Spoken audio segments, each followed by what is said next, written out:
Welcome to Samba Samba. Enjoy the video. You start by launching the Group Policy Management console with an account that has GPO management rights. Once open, navigate to the domain node and identify the specific GPOs you will back up. Make sure you already created a secure backup folder on a network share or local drive.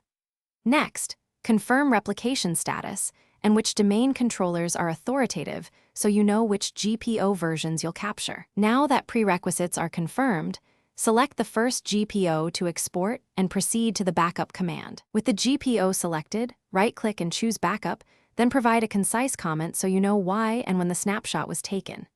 If you have many GPOs, use the bulk backup option or run PowerShell. Backup GPO all path C /GPO backups to automate and speed the process. Make sure each backup folder contains the GPO GUID and XML manifest. This ensures a clean restore.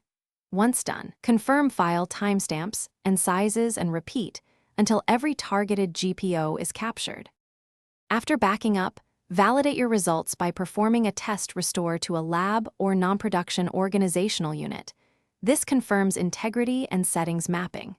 Then move copies to offsite or version storage and record each backup entry in your changelog so you can trace history.